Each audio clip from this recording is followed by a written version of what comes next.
Good evening and welcome to this public event entitled At the Frontier of Tomorrow's Medicine. My name's Melissa Little and I'm the Program Leader of Stem Cells Australia. This evening we brought together a number of researchers, clinicians and ethicists to talk a little about what is happening in stem cell research, including some of the challenges facing this area. The hope is that we can give you this evening a horse's mouth view of where we are, including the excitement that clearly exists around this area of biomedical research, but also discuss some of the barriers to reaching therapies from stem cells. Our moderator this evening is Professor Trevor Kilpatrick, who'll join us in a minute, but my first role, in fact, largely my only role other than welcoming you and thanking you, is to introduce Mr. Tim Wilson, a member for Goldstein here in Melbourne, who is representing the Honourable Daniel Tehan, Minister for Education, who couldn't be here this evening. So on behalf of the Minister, Mr. Wilson will say a few words before we start. Thank you. Well, thank you much for that incredibly kind introduction. I'd also like to begin by acknowledging the traditional custodians of the land in which we meet and pay respect to their elders, past and present, the Wurundjeri people of the Kulin Nation. I'm also going to be one of those awful contrarians, which is, and seeming pedants, to say that I'm proud to represent the electorate of Goldstein, not Goldstein. Now, that may seem like not big deal to you, but it's part of my duty in public education role to make sure that people are fully aware of the Australian history. And the federal electorate of Goldstein is named after a woman called Vida Goldstein, who was a suffragette who fought for the rights of women to be able to vote, to enter into marriages on the same terms as men, and to be able to buy property. She's one of the most significant figures in Australian history, and like much of Australian history, often gets forgotten. So I'm going to use and leverage that opportunity to say, I know you're here for a public education about stem cell research, but take an interest in history too. Can I also acknowledge the Vice-Chancellor, the DVC, Professor Melissa Little, Program Leader of Stem Cells Australia, Professor Bob Williamson and Chairman of the Board of Stem Cells Australia, ladies and gentlemen. Welcome to this important public event at the frontier of tomorrow's medicine. This evening, we're here to hear a panel about stem cells. And of course, I'm here on behalf of the Minister for Education, Dan Tehan, to acknowledge this as the final public activity of Stem Cells Australia, a strategic research initiative funded by the Australian Research Council within the Federal Department of Education. Stem Cells Australia, which includes researchers from 14 organisations across the nation, has been funded by the government since 2011. Across that 8 years, with the support of $24 million from the Australian Research Council, Stem Cells Australia has trained more than 50 PhD students, supported more than 300 Australian scientists in their research, and generated almost 1,000 research study outcomes. This research has helped us to learn how stem cells can repair tissues like the brain, muscle and bone, and how we can recreate tissues like blood, heart and kidney from stem cells. Importantly, Stem Cells Australia has also placed a strong emphasis on the public outreach and engagement around the technology of stem cells. And that engagement with the public is what tonight's event is critically all about. Of course, it sits against a rich patchwork of support that the federal government gives in the area of science, research and development of up to $9.6 billion this financial year, 2018-19.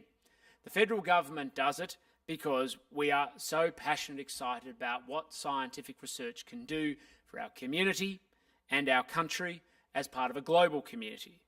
Because we see the challenges we face in medical research and science and the opportunity that it presents itself. And not just in medical research, but in the funding we provide to support innovative technologies and development in spaces like the environment and climate change. Where there's a challenge, humanity's opportunity, inspiration and imagination can meet it. But of course, it always requires dollars. So we want you to be excited about the potential of stem cells and scientific research. And there's an awful lot to be excited about. The delivery of stem cell treatments into man is increasing internationally. In Australia, there are now more than 20 clinical trials listed as stem cell related. These include stem cell treatments for blindness, such as the one that you will hear about tonight. However, there have also been stem cell providers who have not followed the proven clinical trial pathway. While the Australian government has implemented regulatory changes that will better limit such approaches, it remains difficult for the public to understand what genuinely can be done with stem cells to cure disease and what is not well proven. And part of the task and the relationship between legislators and, of course, the scientific community is to keep that dialogue going, so we're always enabling the force of scientific progress to be achieved while making sure we have the right legal and ethical frameworks to achieve them. The fact that you are here this evening attests to the fact that the community wants to know what's happening, and that's welcome. That you are interested in the science of stem cells, and that's exciting. And that there is a need for treatments. And sometimes that's tragic, but it's also ripe with opportunity. And this need and potential was recognised last week by the Minister for Health, the Honourable Greg Hunt, with his announcement of a further $150 million to support Australian stem cell therapies and its mission. But we can only do so with the strength of the economy to make sure that we're in the best position to deliver for the Australian community. Now, of course, that's about the dollars. What matters is the outcomes, and that's what you're going to hear about tonight. So on behalf of Minister Tehan, I'd like to congratulate the researchers of Stem Cell Australia for their outstanding contributions and to thank them for that contribution, and to you for taking an interest in the future of scientific research and progress by attending tonight. And I'm sure, like you, I'm exceptionally excited to know what it is we are going to learn. The Minister couldn't be with us tonight because he had another commitment. The reason I am his understudy is because I have a passion for scientific research and progress. And if you ever waste your time on Twitter, you'll see I regularly use a hashtag, and it encapsulates everything that I feel and am excited about scientific progress and stem cell research, which is that the future is going to be awesome. Thank you very much.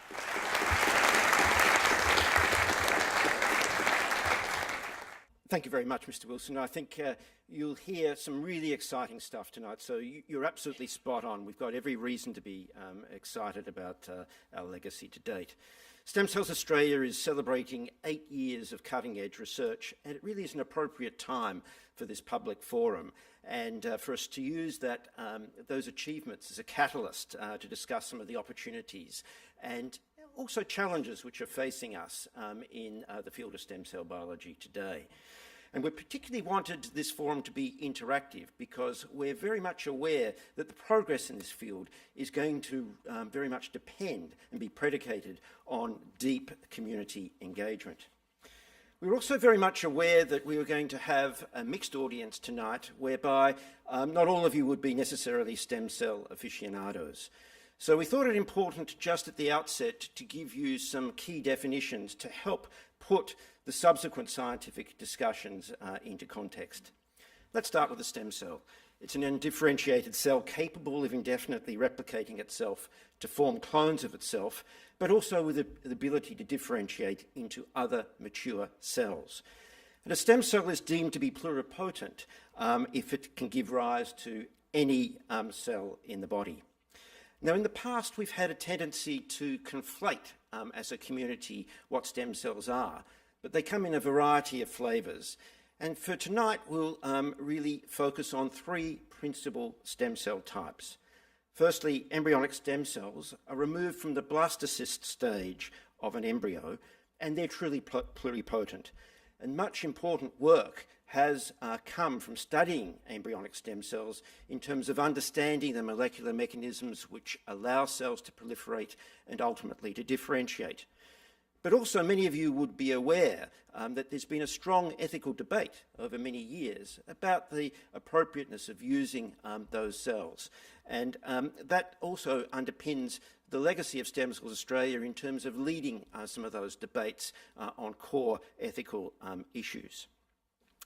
The second type of cell is the induced pluripotent stem cell. And that, amazingly, is a stem cell which is derived or reprogrammed from a more mature cell. And that was from groundbreaking work from Yamanaka and colleagues in Japan in 2007. It's revolutionary because it means that we can take, for example, a skin cell from myself or yourself and reprogram that into virtually any cell in the body. More amazingly, we can actually form composites of cells to replenish tissues. And the genetic signature of those cells is maintained. So those cells won't be rejected when they're re-injected back into the host to actually help replenish or replace damaged tissue. And these cells can now be genetically tweaked to correct damaging genetic mutations. And they can also be modified to produce so-called designer cells, which are, for example, engineered to produce large quantities of protein to facilitate tissue repair. So the opportunities of iPSCs are obvious. The third group of cells that I want to focus upon are adult stem cells. These actually reside in multiple tissues and organs of the body and can be harvested. And a very good example of that is hematopoietic stem cells, which can be taken from the blood and for many years have been utilised in hematopoietic stem cell transplantation to treat a whole range of blood disorders and to cure diseases for many thousands of people around the world, including leukemias. But adult stem cells also reside in other tissues, for example, the heart and brain, and considerable interest is now being brought to bear as to how to stimulate these cells in situ to actually allow them to be enhanced in their potential to replace mature, otherwise effete cells within those organs, and to do so without need to harvest or to replace those cells from outside of the body. So it's a complex endeavour, and what applies to one stem cell does not necessarily apply to another. But there is also another important perspective as we're now entering actively into the phase of translation to hopefully ameliorate a range of developmental and degenerative diseases. And that is that people confronting these diseases are interested in outcomes. They're not interested in necessarily the cellular source that we're interested in or the methodology which is applied to differentiate these cells. And in this context, stem cells are a tool, albeit an important tool, under the umbrella of regenerative medicine. And success will require, in the field of regenerative medicine, a conflation or convergence of expertise in several areas. Stem cell scientists, to be sure, but also biomedical engineers, molecular geneticists, bioinformaticians, physicians and surgeons, to name a few. Now, I think our panel tonight will convince you that it is time to be bold and innovative and to form multidisciplinary teams to focus on ameliorating a whole range of diseases. But we also need to be pragmatic, we need to be ethically responsible, and we need to follow the scientific method to accumulate evidence so that we learn, and from our learnings we refine our methodologies to enable us to achieve our collective long-term goals. And we must distinguish, as Tim had indicated, unsubstantiated interventions, in inverted commas, the scourge of stem cell tourism, from bona fide experiments and bona fide established therapies which have been proven to be efficacious in properly conducted experiments. Now, our 5 experts tonight will assist us by giving us vignettes which focus on their achievements in stem cell biology and to give us perspectives as to how their work will mature for long-term benefit. And this will be followed by a Q&A session in which you will have the opportunity to clarify issues raised by the speakers and to seek the panel's input on important aspects of stem cell biology that you wish to discuss. So without further ado, I'd like to welcome our speakers and to invite them to the stage. Firstly, Associate Professor Enzo Perello, who is an NHMRC Career Development Fellow, who heads the Cardiac Regeneration Group at the Murdoch Children's Research Institute and at the University of Melbourne. His focus is the development of novel regenerative therapies for children and adults with heart failure. Professor Stephanie Watson is a clinician scientist who is a professor at the Save Sight Institute at the University of Sydney and who is a clinician scientist specialising in corneal therapy and surgery. She is the regenerative medicine theme leader for Stem Cells Australia. Professor Ernst Wolvertang leads the Centre for Stem Cell Ageing and Regenerative Engineering at the Australian Institute for Bioengineering and Technology of the University of Queensland. He focuses on understanding the relationship between gene mutations and brain diseases and has established induced pluripotent stem cell models from patients to achieve this goal, thereby enabling screening of potential therapeutics for those conditions. Professor Christine Wells is Director of the University of Melbourne Centre for Stem Cell Systems and Deputy Program Leader of Stem Cells Australia. She uses computational approaches to classify stem cells and find the genes that determine their fate. Christine also created STEM Informatics, which is a web-based resource that lets anyone explore the relationship between stem cells and their genetic programs. And last but not least, Associate Professor Megan Munsey is Deputy Director of the University of Melbourne Centre for Stem Cell Systems and also heads Stem Cells Australia's Engagement, Ethics and Policy program. Her expertise is the development of ethical policy and professional standards associated with stem cell research and its translation. So over to you, Enzo. Thank you.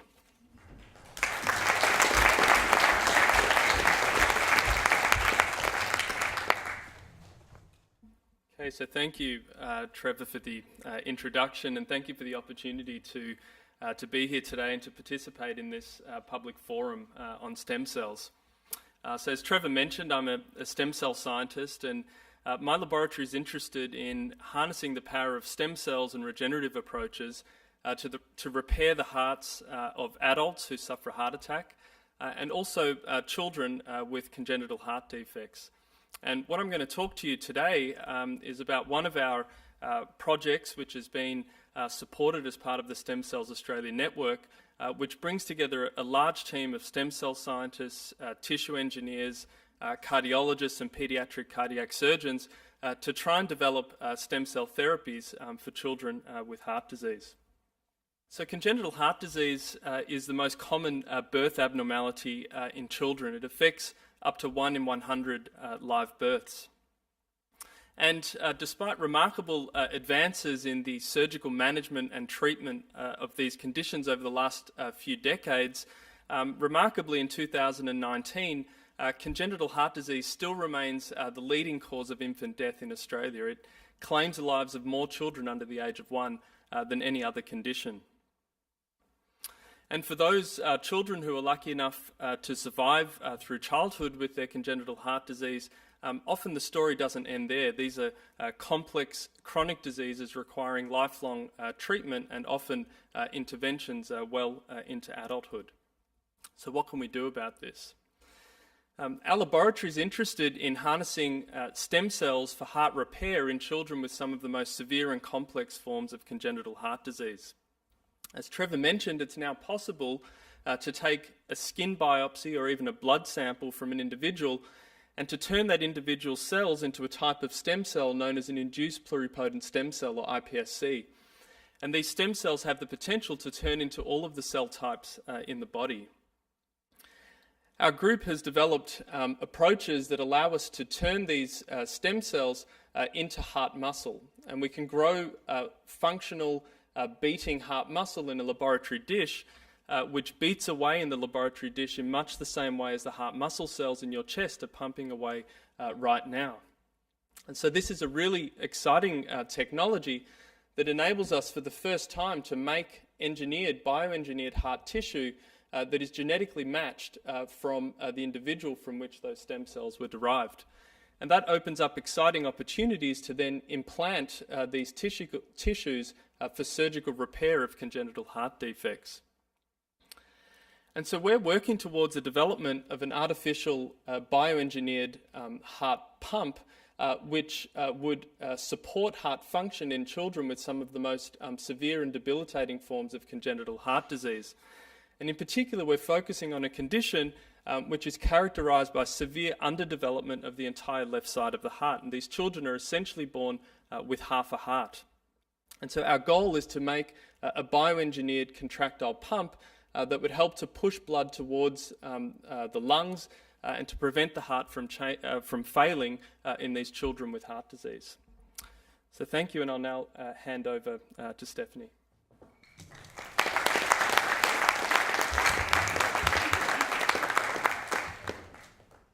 Okay, I'm thankful to Stem Cells Australia for the opportunity to speak.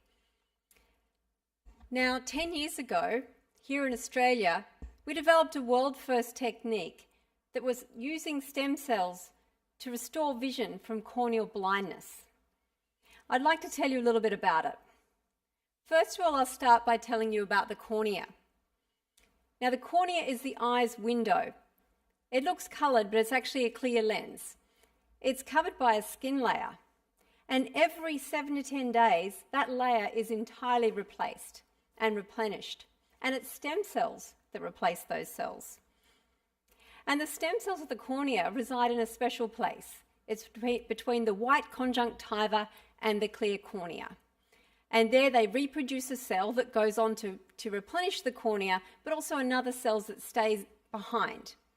And how I like to describe to patients what stem cells do on the cornea is, look, the cornea in the front of the eye is a bit like a garden, and the stem cells are the seeds, and the cells that they go on to produce are like flowers. Now, unfortunately, patients can be afflicted by corneal blindness. And it's a condition that we need to find treatments for. That's because it's irreversible. It affects all ages. And it's still common. Now, for blind children with corneal blindness, they face a lifetime ahead of them of increased morbidity. And 60%, unfortunately, die within a year. This is a problem. And the World Health Organization has recognised corneal scarring as a priority eye disease. It's a priority for the patient, but it's also a priority for society due to the health costs and burden. Now, for some patients, their garden is not like this. It's a bit like my garden, with lots of sort of, dead and dying plants, and even cactuses die there. And which is unfortunate. And this is a patient of mine, Maclay, shown in the image with me examining him. And in 2014, he was splashed in the eye with beer line cleaner. Now, for beer to taste good, the lines that deliver the beer are cleaned with sodium hydroxide. And unfortunately, that splashed into his face. And one eye was completely lost, and the second eye has corneal blindness. Now, it's for people like Maclay that we need to develop the treatments. So what we did is we came up with a treatment that used a simple contact lens, the patient's own cells and the patient's own blood to deliver stem cells to their eye. And those cells were capable of replenishing those cells that we need to have replenished every 7 to 10 days on the surface of the cornea. And we gained international attention, we treated patients, and we even won some prizes on the New Inventors TV show, both the annual award, the People's Choice Award, and the Invention of the Year. But 63% of patients were cured, which left 1 in 4 still needing treatment. So we went back to the lab and we developed a special model. This is our model here. And using this, we can study precisely what's happening to stem cells on the cornea. Each of these different colours is a different stem cell colony. And we can look at what happens when we transplant stem cells and what happens over time. And what we found when we do a corneal stem cell transplant, that not all the cells that we transplant are stem-like. Not all of them stay stem-like, and some of them are lost even on the eyelids. But like a garden, it's not just the seeds that matter. It's also the soil. And using this model, we've been looking at different factors that are needed to help these stem cells be the best that they can. Now, how I've gone about doing this is really working with the team. Professor Nick DiGirolamo and I have been working together for many years. He's a corneal scientist, and we both bring our unique skills to try to solve these problems for patients that need solutions.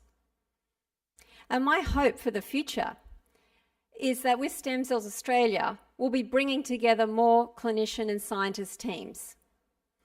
And then in the future, Maclay, who's now had 2 children, will be able to see those children through a clear cornea. Thank you.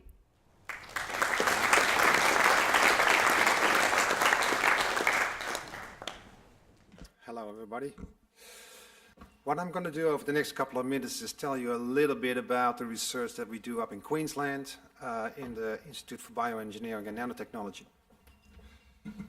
So I'm interested in what I call the final frontier. If stem cells are the frontier of the future, then I think the brain is the final frontier of what we can understand and must understand.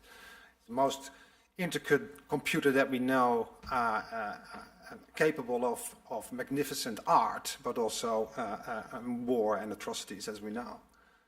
So what makes us human is what comes from one single cell, from a stem cell, very early in the embryo. And as Enzo explained to you, you can actually recapitulate the development of the brain in a dish. By capturing a cell, reprogramming it back to a pluripotent stem cell, bringing it back to when it was a day 5 embryo. From that moment on, if you give it the right signals, it will start to develop in a neural stem cell which has the ability to recreate all the cell type of a human brain. That still amazes me.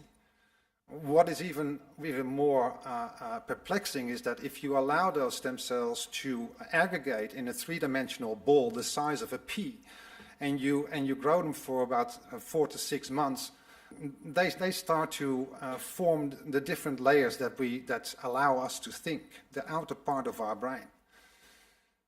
Now that's a cool party trick, but how do you use this to understand disease?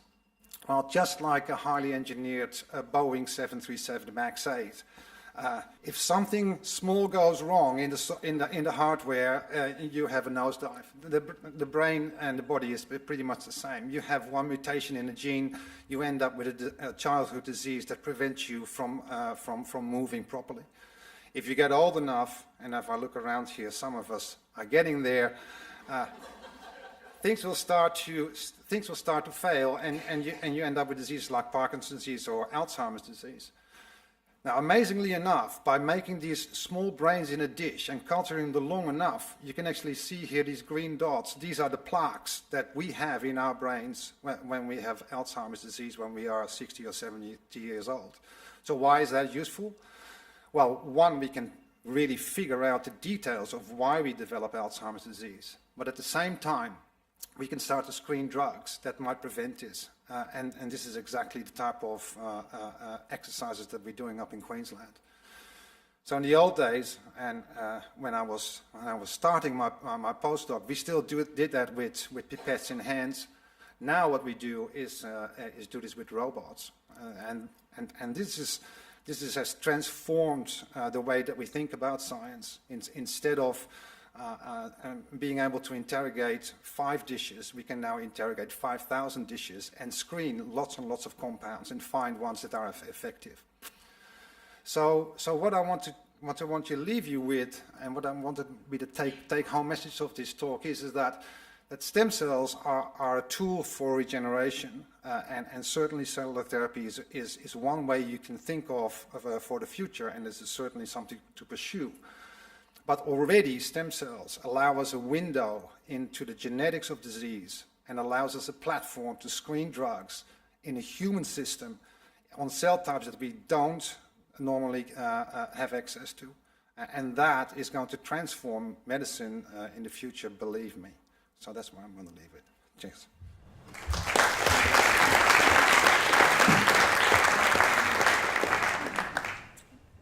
Well, I'm going to tell you that the most fascinating cell in the human body is not a stem cell at all. It's a macrophage. Macrophages are really cool. These are the big eaters of the body, and what's not to love about that, right? So they're big eaters because macro means big, phage means eat, and these are the garbage disposal units of the body. But they also do really important jobs in development. So they're part of every tissue. They help maintain homeostasis. That means they help maintain balance. They help regulate our body temperature. They're even the reason that we've got digits, fingers and toes. So we can make macrophages in a dish from stem cells. And we use pluripotent stem cells just as Enzo and Stephanie and Ernst have described.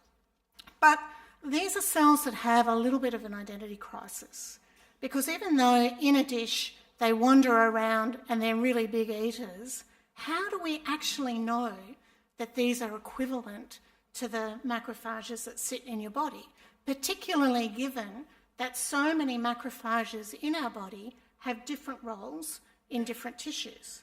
So we developed a map using big data, all right? And this is a map that you can go and explore in our Stemformatics collaboration platform. And Stemformatics is all about putting stem cell data back in the hands of the people who generated it. So here we've mapped thousands and thousands of data sets telling us about what macrophages from the real body do, and we've been able to superimpose onto that the macrophages that we've made from pluripotent stem cells. Now, we found something that is both a little bit disappointing and a little bit exciting. So the little bit disappointing thing is that we're not actually very good at making macrophages from stem cells. They're kind of like the real thing, but there's a whole lot of stuff that is still quite different at a genetic level, so we need to do more work to get that right. But the exciting thing about this is we've made a cell that doesn't actually exist in the body, but it still does some really interesting jobs. So what if we could take that a little bit further? What if we could start to develop some design ideas and develop cells that have never existed in the body that might be really useful for other functions? Couldn't we start to conceive of brain cells that have macrophage properties that could clean up problems in the brain? Couldn't we start to think about macrophages being the delivery agents for new types of drugs? Suddenly, we're in a realm of using stem cells as a canvas for a whole lot more material. We can actually start to think about our own cells as a new form of technology, and I think that's a really exciting future. The only other thing I want to leave you with this kind of project is that my group actually consists of people with lots of different expertise. So I'm showing you the very talented PhD student who actually generated our gorgeous stem cell-derived macrophages. But supporting her with all of this big atlas data are people who trained in physics, in mathematics and statistics, in computer science, and in basic biology and genetics. And together, the kind of questions that we can ask much, much stronger than if we were just a lab that did one thing.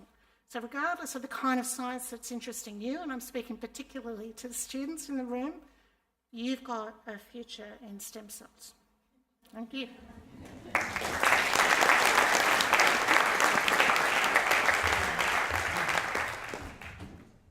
So if you type in stem cells, stem cell treatments, into Google or your favourite search engine, you'll be presented with an ad like this. An ad that implies that right now there's a stem cell treatment available for over 60 conditions that's safe, effective, proven. What's concerning is that there is no evidence to support the claims made by this clinic and by many other clinics around the world, and unfortunately in Australia. And while these clinics in their advertising use the rhetoric of science and medicine, what they're really peddling is hope. And it's the exploitation of patients' hope that has been a great interest to my colleagues and I for many years.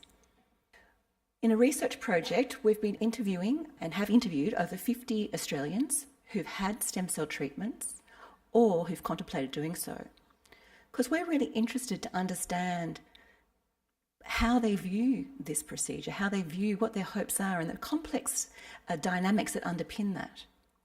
And what was really fascinating in the interviews and these shared experiences is that many people see this as an opportunity, as perhaps their only chance, and they couch the risks as financial.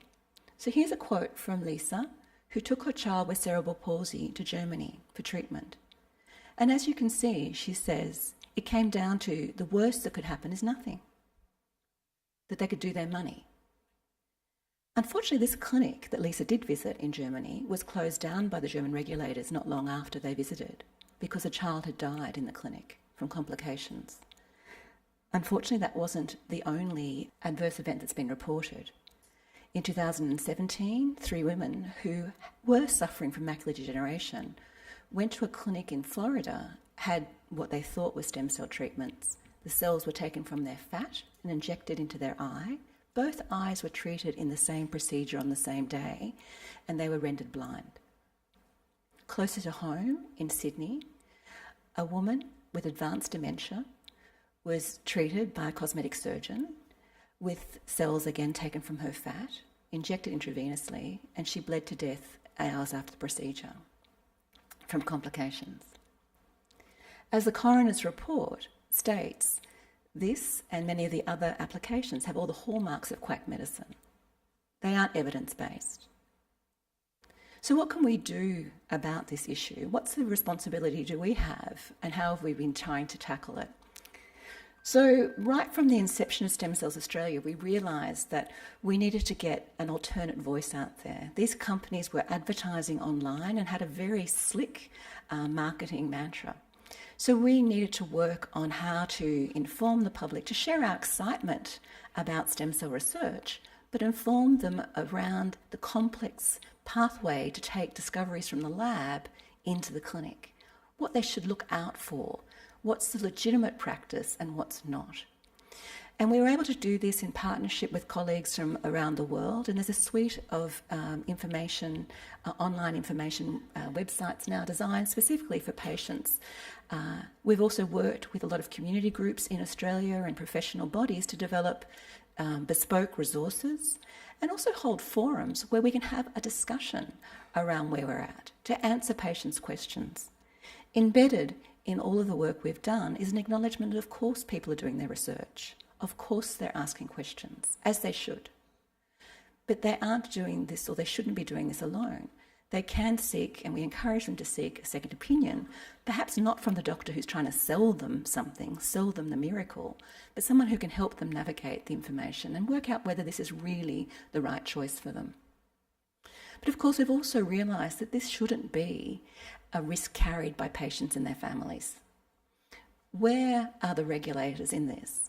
And so we've been working for many years now with the Therapeutic Goods Administration and others to really highlight this pressing issue in Australia and ask, why is it that Australian registered doctors are selling unproven treatments?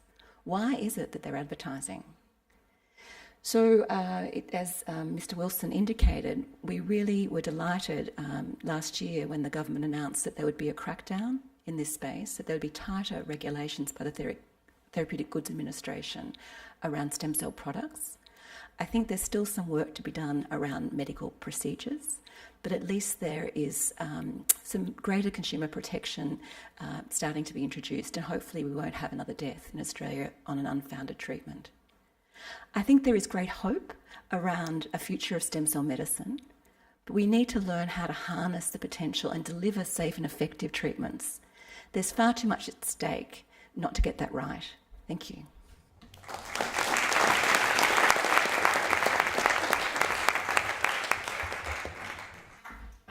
So thank you very much to our speakers, both in terms of content but also in timing, and it's left a really good amount of time for an interactive question and answer session as we'd hoped. So perhaps I can open the batting and ask Ernst. You really, I guess, gave us a very good demonstration of the opportunities that are before us in terms of the stem cell field. You talked about understanding the genetics of disease, drug screening, and also cellular therapy. I'd just like to take you back to the genetics of disease and your particular work in relation to Alzheimer's disease. So I understand that you're particularly interested, for example, in Down syndrome and the predisposition that people with Down syndrome unfortunately have to Alzheimer's disease. What has studying Down syndrome taught you about the genetics of Alzheimer's disease? It's actually a really good example of how you can learn something from a disease that is relevant to the general population. So what most people probably know is that people with Down syndrome have an extra chromosome 21 in all the cells of their body. But what most people don't know is that by age 40, the vast majority of people with Down syndrome have Alzheimer's disease, very similar to what some of us might get when we get older.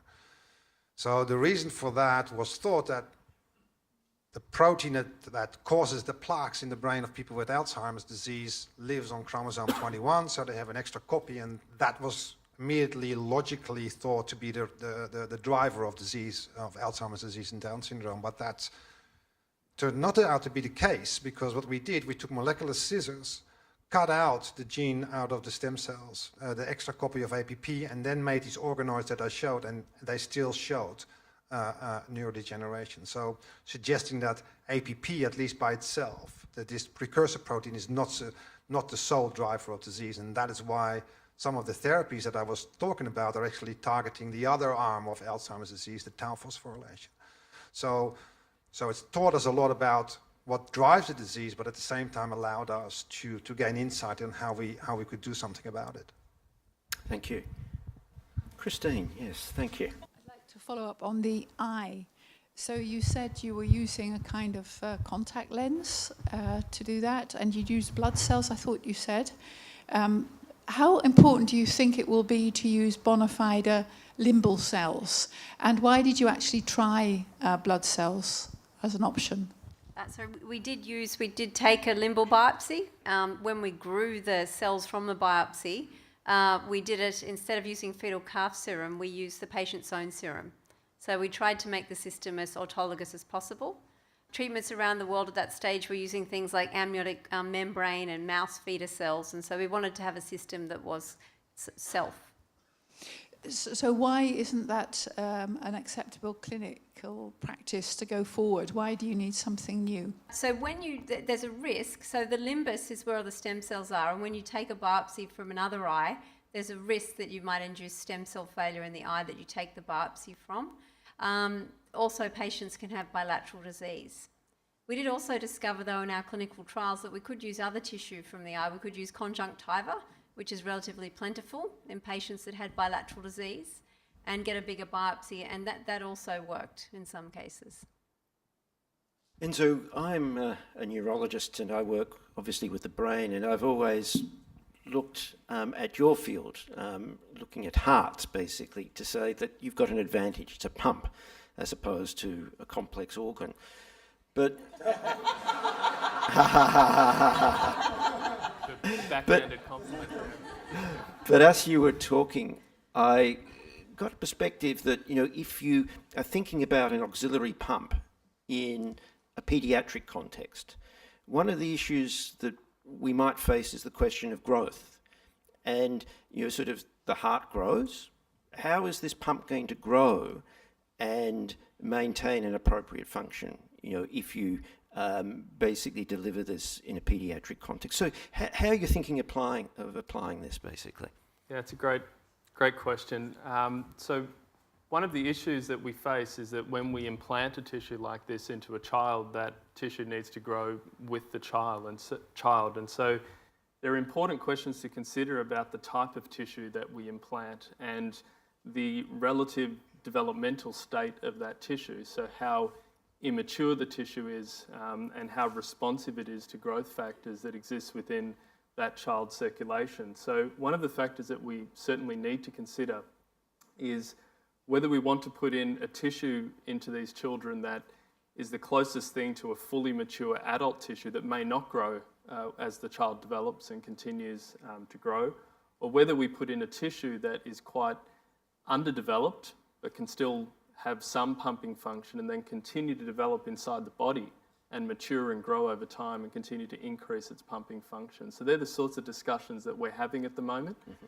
We don't know the answers to those questions, but we think that by using stem cell-derived tissues, if we can make those tissues reflect the appropriate developmental state, then they may be able to grow with the child. Thank you. I think we had a question in the third row. Yes, I was just interested in how you see the potential in the future of all sorts of things like with eyes, replacement of cataract surgery, replacing ear aids, growing new teeth. And especially recently, I heard that artificial uterus has been developed, and that, amazingly, ovaries in rats have been found to work. Where is all that going, and how do you see that being used ethically and to the benefit of mankind? I mean, the great thing about stem cells is they're basically like building blocks, and so you can make the different parts of the body. At the moment, it's sort of about access and about getting the cells to actually become the right type of block for the tissue that it goes into. So we do have work in progress looking at the human lens to make new lenses. Particularly, that's important for children born with cataract. People have also made eye cells from teeth, because dental pulp has stem cells. So there really are wide-ranging applications from stem cells. So Megan, perhaps you could follow up as well. Trevor. That'd be great from an ethical perspective. Yeah, so I just wanted to also follow up on that. I think it's a really great point that you've raised about reproduction, because we do hear about stem cells and reproduction quite a lot in the community, and I think there's some misunderstanding about where we're at. And when we talk about making body cells from stem cells, it's pretty complex, as you've heard today. And like Christine illustrated, she can't even get the macrophages right. And they look pretty simple, really, even though she thinks they're fantastic. But when it comes to an ovary or a testis, where we're trying to make cells or make a new individual, we really have to get that right. So there's a whole complex process around how to make, if you like, the very primitive cell that will give rise ultimately to an egg or a sperm. But along that maturation process, it's really complex.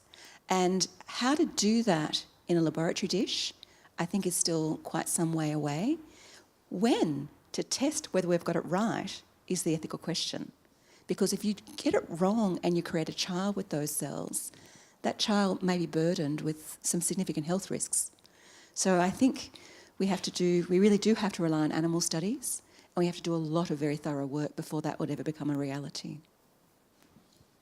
Megan, can I just get you to draw out on some of the comments that you made about stem cell tourism as well, and juxtapose it to what I was talking about in terms of what I consider to be an intervention versus an experiment versus a treatment. Have we gone too lightly on some of these cowboys in terms of actually affirming that they're providing a treatment? And should we actually call it for what it is? Yeah. That is an intervention without any evidence, but at the end of the day. A commercial intervention is what it is, Trevor. So I think we have gone too lightly. I took my first inquiry about from a gentleman who was concerned that a cosmetic surgeon was going to treat his wife who was suffering from Parkinson's disease with fat cells. It was labelled stem cells, but it just didn't seem to ring true to him. And he rang me, and at that time I had been quite public. I had been involved in a lot of public discussion around stem cell tourism, where my rhetoric was, if it's happening overseas, think twice. Jingoism at its finest. Because, of course, if it was happening here, we have the right checks and balances, the right safeguards. And it was really quite a shock for me to hear about this clinic.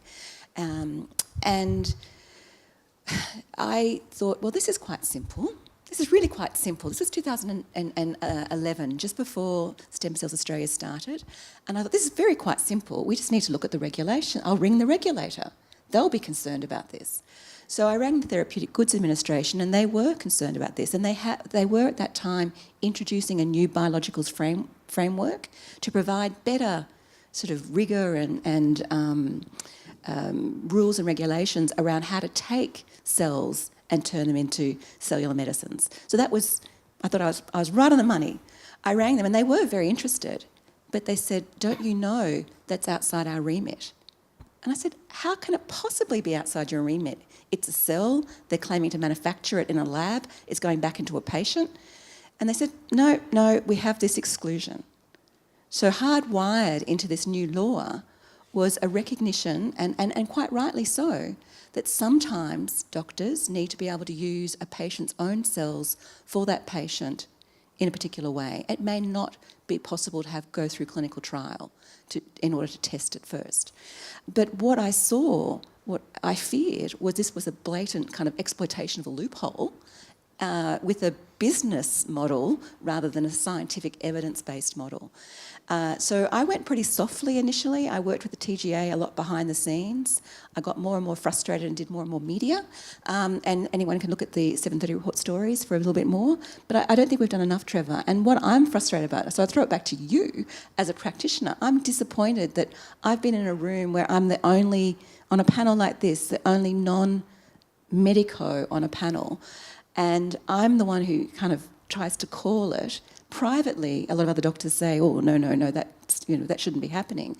But it hasn't been a lot of concern from the medical community about these rogue operators. So I found that quite disappointing. I think it is disappointing. We obviously have additional challenges, and we have responsibilities to individual patients as well, and we have to maintain our relationships with those patients. And we have to tread carefully between this perspective of hope versus hype. We often work behind the scenes. I know a number of my colleagues who've been trolled, basically, in this issue and find it very, very confronting. So in the age of social media, I think it's becoming increasingly difficult to actually, as a medical practitioner, to get onto the soapbox and to perhaps do what should be done, basically. One thing that is worth mentioning, though, in this context is that I was delighted to see that earlier last month, about a month ago, the Medical Board of Australia has identified this issue as one of the unproven treatments and unconventional practices that they are asking for submissions on. So hopefully the Medical Board will be able, now that the TGA have seen or have identified this as an issue, the Medical Board might also be able to basically tighten up the regulations around medical practice. Yeah, and a quiet word in the ear of the Minister for Health sometimes has a lot more gravitas than being on the soapbox, basically, making a lot of noise, but nevertheless having little positive effect. So it's a matter of developing a methodology which ultimately works. And I think you should be congratulated, actually, over what's been done from Stem Cells Australia over the last 7 years, because I think things have moved forward in the right direction significantly because of your involvement and of other key people. So I thank you for that. Christine again. Could I just add something there? Because it's very easy when there are the good guys and the bad guys, or the whatever. Then it's very clear when it's black and white. But there are emerging areas which you do really need experts to analyse the data. And I'm thinking of one in particular, which is gaining momentum. And this is for MS, where people are having a whole body radiation or chemotherapy to kill off their own bone marrow cells and having a bone marrow transplant. The Mayo Clinic is doing it. The Karolinska Institute is doing it. So as a patient, you think, these are really respectable institute. These are not commercial cowboys. I couldn't possibly judge whether it's right, but there are patients coming out saying their MS is stabilized. So when we're talking about medical boards evaluating this, we're talking about not just a retired doctor who has nothing better to do. We're talking about really serious medical practitioners who really know the data and underlying mechanisms. This is grey area is not trivial, is the point I'm trying In fact, to make. actually, Richard Burt is the person from Chicago, Northwestern, who's done most hematopoietic stem cell transplantations in multiple sclerosis, and he's reported on about 170. And yes, it has a place in a disease such as multiple sclerosis, but it's a matter of defining when, where, and how. And it's also a matter of perspectives about risk and benefit, in the context where there are 13 registered therapies for multiple sclerosis, which can be provided to people at this point of time, with also very small risk. The mortality of hematopoietic stem cell transplantation for people with MS has reduced from about 7% down to about 1% over the last 20 years.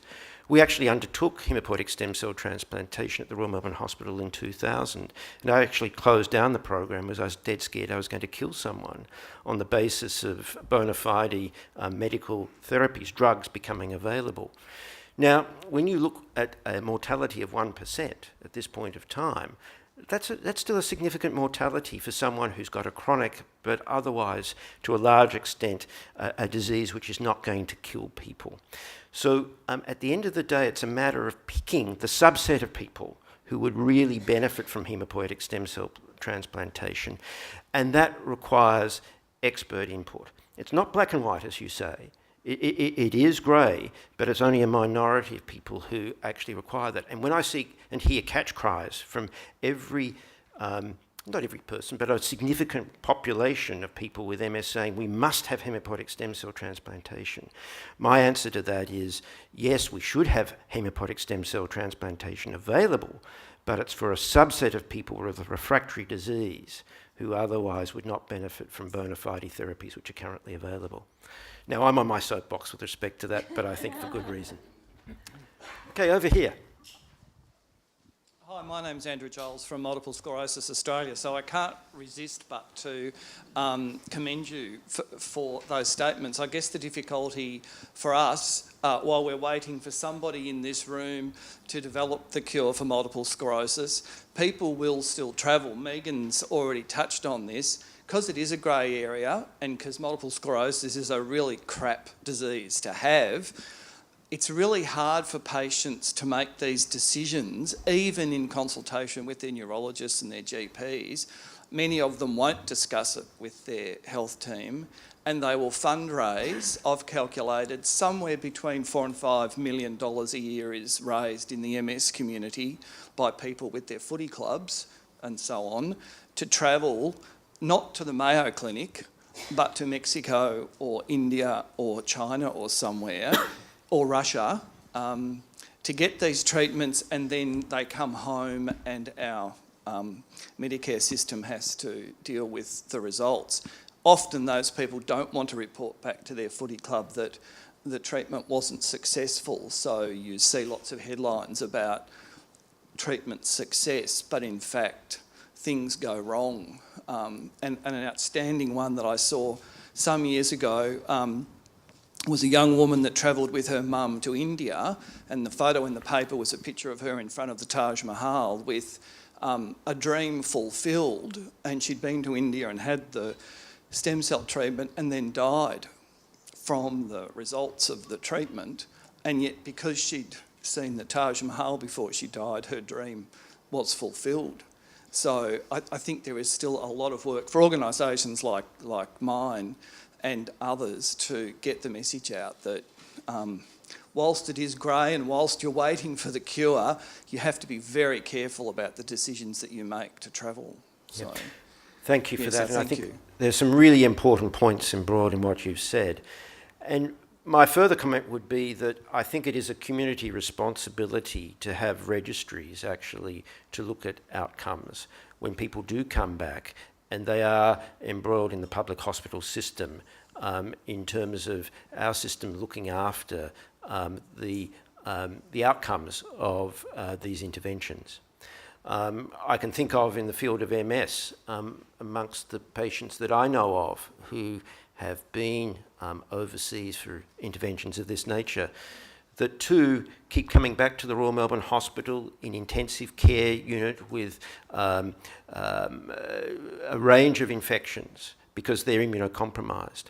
And these are the consequences which are not advertised or not necessarily apparent from even some of the well-credentialed centres whereby these activities are undertaken. So I think that it comes back again to the responsibility of us as a community and the regulator to actually understand what is happening and to make sure that these people aren't ostracised, that basically we care for them. They've made a decision based on hope, but they need the ongoing quality care that our community can provide if things don't go as well as they thought they would. I couldn't agree more, and I think this idea of Christine was saying around sort of, black-white demonising, it's not. I would never think that that's a ridiculous decision to make. It's a perfectly reasonable decision to make if you're given information that's misleading. And I think that's what we're trying to do.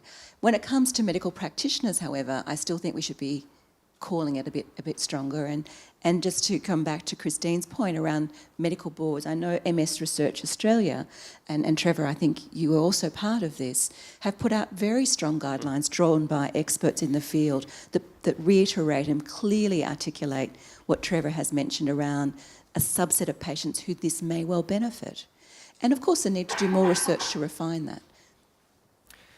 So, Christine, can I turn to you and just get your perspective about one challenge I can see in the area in terms of application, and that is transplantation of stem cells into, in inverted commas, a noxious environment. That environment has already killed off the endogenous cells, and so how does one transform that pernicious environment into a microenvironment which is permissive to actual differentiation of the precursor cells to actually form a bona fide reconfigured tissue or organ? And what do you think is the role of perhaps the macrophage-like cell in assisting in that process as the garbage collectors, or whatever you said, as the one of the primary functions of these cells? Well, I think there are two aspects to that question, Trevor. I think the first is the environment, the tissue environment, receptive for transplantation? I think this speaks very much to the seed and soil analogy that Stephanie used. And the second question is, how much does that impact on the identity of the cells when they're transplanted into that environment? So we're putting in a cell that may behave like a neuron or like a heart cell in a laboratory dish. Will it continue to behave like that when it's put back into a body, or put back into a device that then is put into the body? So we might think about that in two ways. The first is being really sure that we can track the identity of cells which are put back into the body. And the second is using these designer cells, for want of a better word, to introduce additional therapies that may enrich the soil and prepare it for the planting of the seed. So you might see cells which are engineered to produce anti-inflammatory conditions to reduce the likelihood of death of an implant, or you might see cells which are engineered to produce the growth factors to nurture the garden once those stem cells are implanted. Of course, this is complete science fiction today.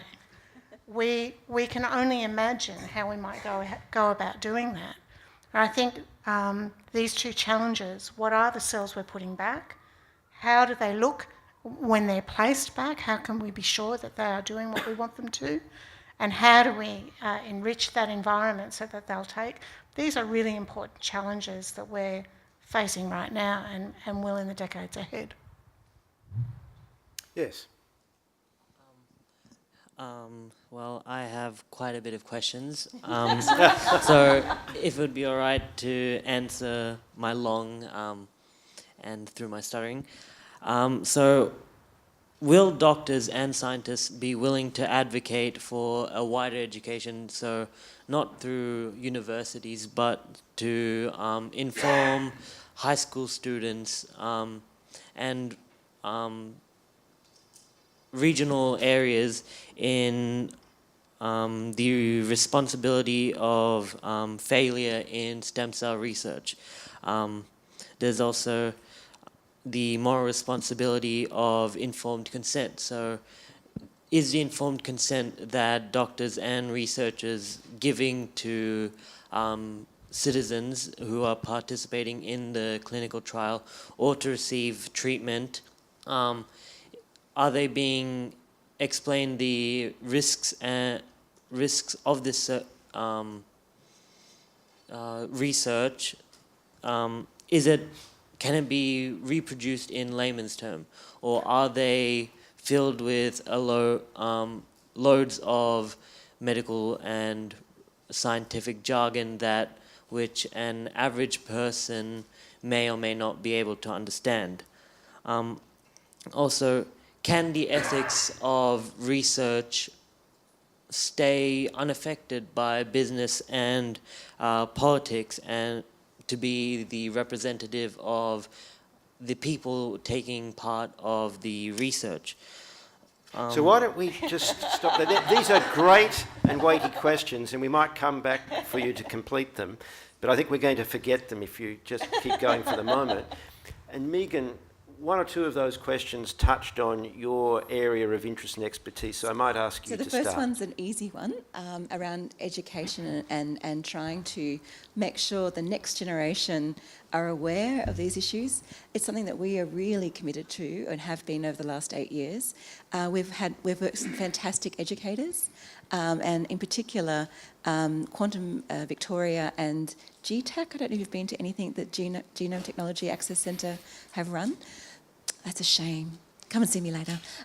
But we really do think it's important that we provide information not just for Melbourne students, but also in rural Victoria and throughout Australia. I think getting high school kids to think about this stuff is fantastic. I mean, it's a great case study. It's a great way of thinking about the impact of science and approaching it from so many different angles. So I think it's great for education. Can I jump in there for a second? Yeah, sure. So, and this is a partner in crime here. Ernst and I've done many things in Queensland.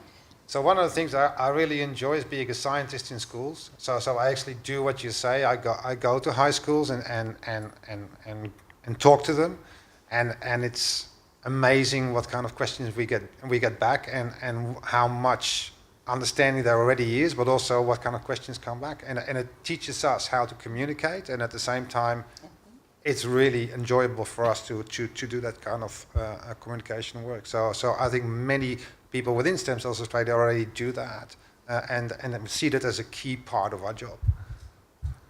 So I wanted to do informed consent next. So I think it'd be worth just perhaps touching on the process of maybe recruiting someone into a clinical trial, or even just asking someone for a sample of their tissue to make those iPSCs, right? To make beating heart cells in Enzo's lab. We take that really seriously. We always have ethics approval for our research, and part of the ethics approval is to apply a high degree of stringency around how are people recruited, how are they informed, ensure there's no coercion, ensure there's no payment for cells, because that is also seen as unethical. So we take it very seriously, but we also don't do it independently. We have to be accountable to a higher body, an ethics committee, and I think that's absolutely appropriate. Can I just add that, some of these treatments which we're talking about, which, don't really work, aren't part of proper clinical trials.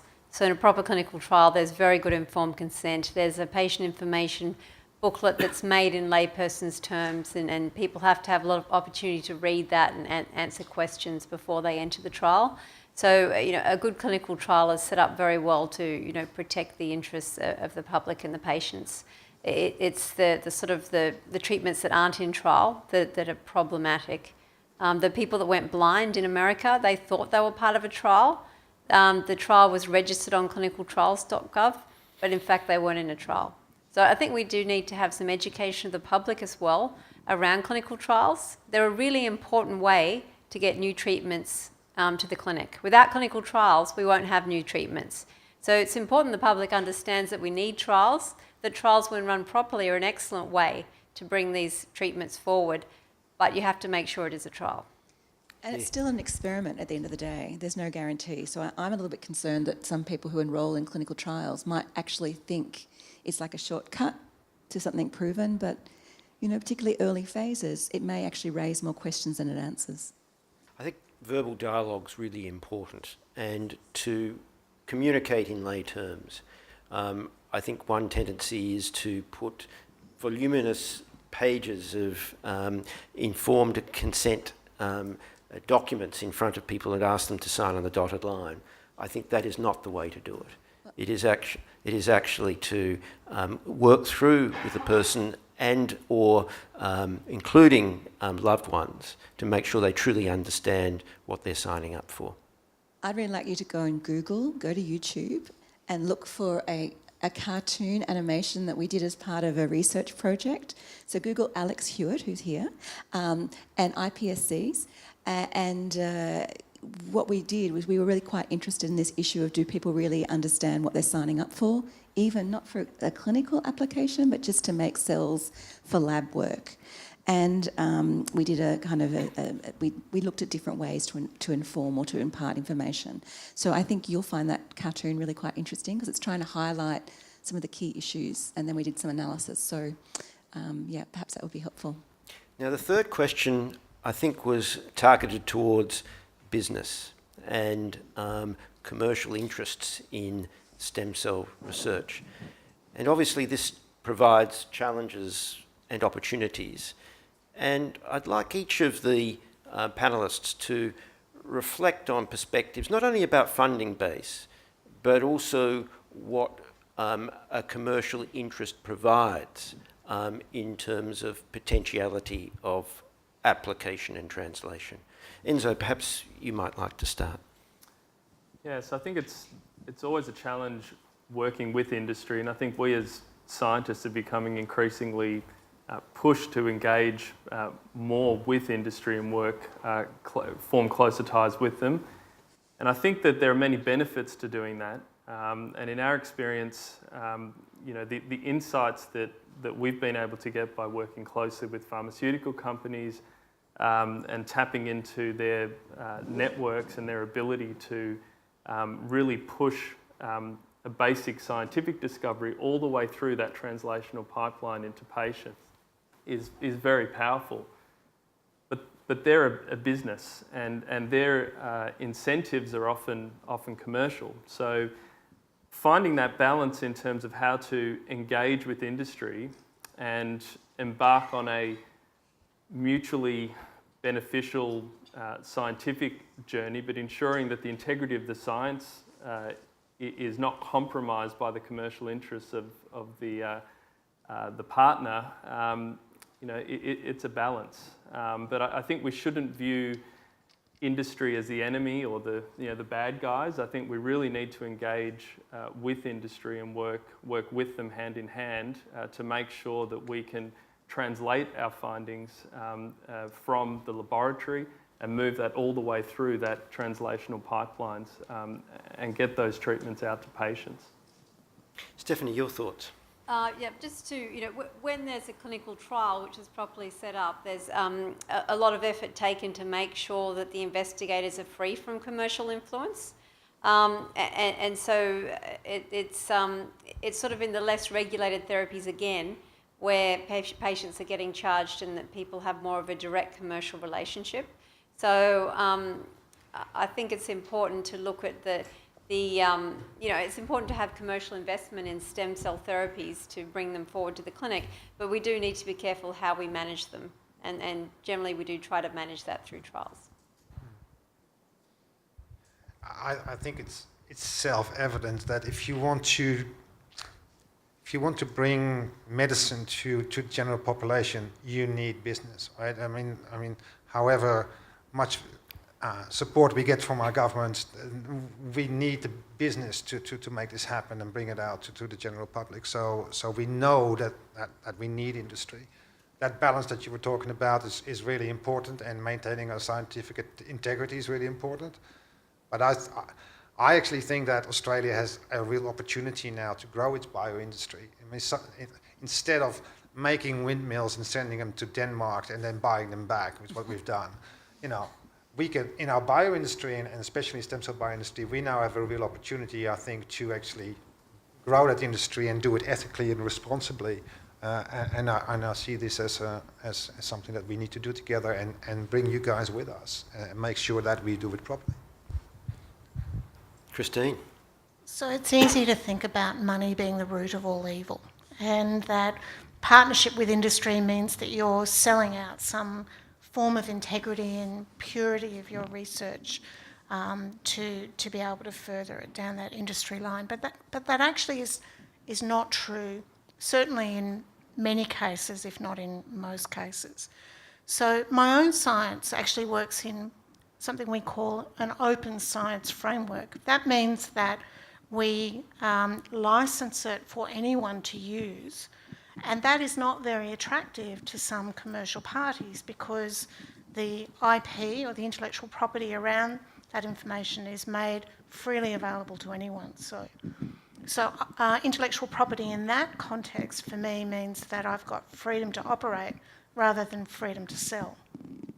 Nevertheless, I do still partner with industry because sometimes the interactions they want to have with my group are not around us developing something to sell together, but they can see that we are on the tip of an industry that needs development, and they want to work hand in glove with me to develop a platform so that they can further their research, or they're actually looking at talent in the room, the students, and thinking, where am I going to find the workforce that I need in 5 years or 10 years' time? So some of those industry partnerships are actually really beneficial and almost forming a form of philanthropy where they are working together to develop an industry that needs development.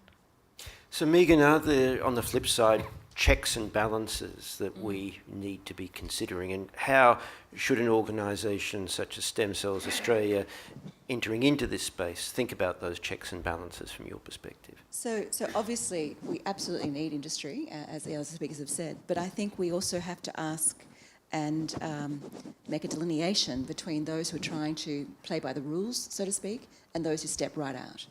And I think that's quite clear, and it will get clearer as regulations tighten up in this space. But I am mindful a little that when it, as Ernst said, it is a business, and one of the practices that I just love some sectors some people in the industry to realise is that they can also contribute to the hype. So there's a kind of a social responsibility with some of the industry as well, not to overstate where they are in terms of their clinical translation. So obviously they need to speak up their success to drive shareholder price. I get that, and that's really essential. But unfortunately, every press release talking about the most recent development in the company, where we are talking about perhaps only 20 people being enrolled in an early phase clinical trial, will drive people to our website asking, where can I get that treatment? Because the newspaper interface will distort the success and the opportunity. So I think there's more we could do together as a community, and I think, as Stephanie said, around education, so that people understand a little bit more about what clinical translation is. And here I'm talking about the broader community. But I do think there's some shared responsibility with industry too. Yeah. I think there are particular challenges for medical practitioners involved with multidisciplinary teams as things are translated as well, to try and maintain objectivity rather than to be part of the juggernaut, so to speak. And that is at times difficult. And we see that in terms of extant relationships with the pharmaceutical industry. And we as medical practitioners, and I'm sure you'd agree with that, Stephanie, always have to be contemplating our navel to make sure that we don't become, in inverted commas, sucked in to a catch cry. Has that answered your questions? Great. Okay. Yes. Okay, so despite Australia cracking down on unlawful and unethical stem cell practices within Australia, desperate and uneducated patients might travel overseas to seek medical support, as you mentioned beforehand. So they might do that without consulting their GP or specialist.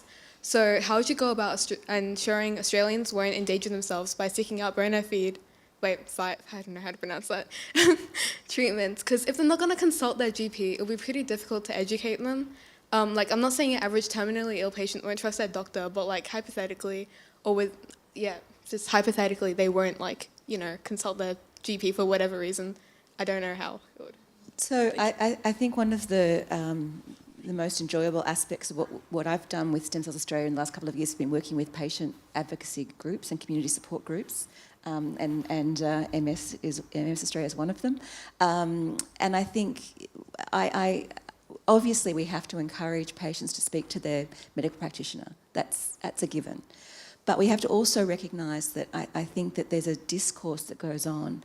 We want people to talk to others who are informed about the illness, perhaps. So these sort of advocacy groups are fabulous for that. They have trust from the community and already provide support. So extending the conversation around these concerning practices, I think, is valuable.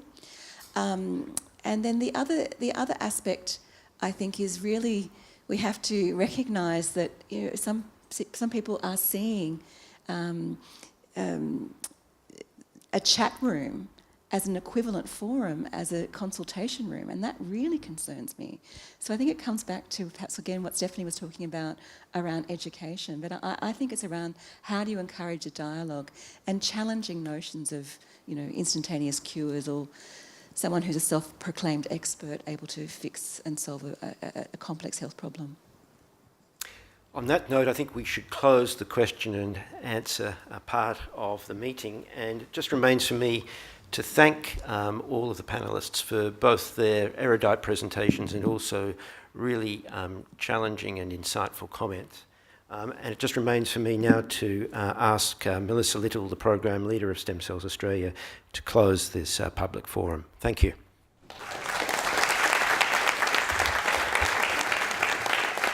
I just do the opening and closing. I think I really enjoyed that. I hope the audience did too. We had some great questions about what really is possible, what is being touted as a stem cell treatment when it's not. I think there's still confusion about exactly what we mean by stem cell. But it was great to also hear some really interesting scientific stories. Really great to hear a question about equitable access, informed consent, which is obviously very important. And of course, you know, the remaining question is when are we going to get there? And that really depends upon the disease. It was a really excellent discussion. I'd particularly like to highlight Megan Munsey and Helen Braybrook, who did all of the work in bringing this public event together, which is fantastic. Thank you.